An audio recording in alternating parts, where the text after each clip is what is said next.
อ๋อไว้ซุงค่ะแค่มาลาดนี้ในค่ะเนาะ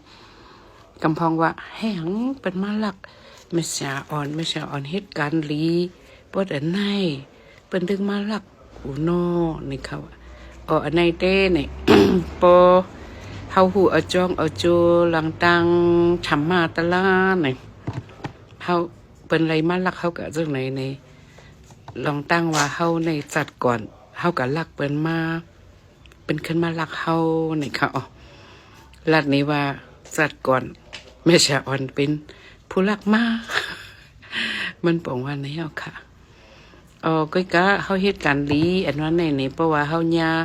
ลอกกระดำตะลาเป็ดปึงตุ้มเตอมาในมันมีอันเกลีใจอะไรเพ้อๆนี่ค่ะอ๋อวันอันเป็นมาลักคงเงินค่ะกะคคำค่ะกะชะนานในก็ในเผื่อกังคำมาด้วยติ๊กตอกในไรหันไพ่ไหม้ปากนอกเมืองในค่ะอ๋อไหม้ปลาเฮินเปิ้นยี่เปิ้นกะในอ๋อค่ะว่าเก่าในเด้เนี่ย ผู้ลักมาลักอะเงินเก่าคำเก่าในก็ไล่เอาเขาจะนั่นพอมาตุ้ยในไพ่หามาลากปลาเฮินเขายีเขาเงินเขาคำเขากะกูจื้อกูลองพอมาจากด้วยปืนเฮา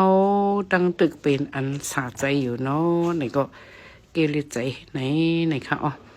พอวดวันหลังเฮาลำขึ้นมาในเหตุการณ์ลีดันฮือก็มันเงื่องเวเลยค่ะ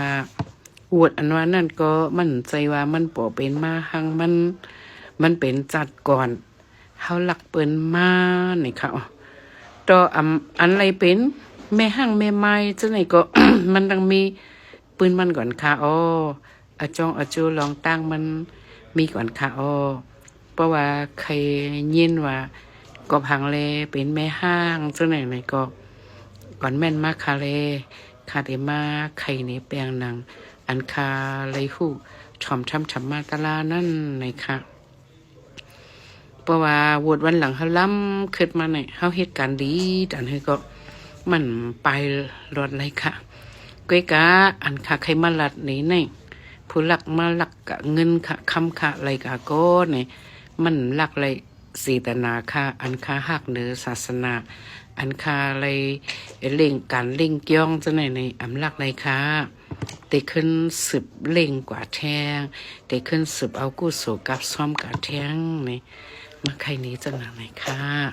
ไม่สูงกูก็ค่ะ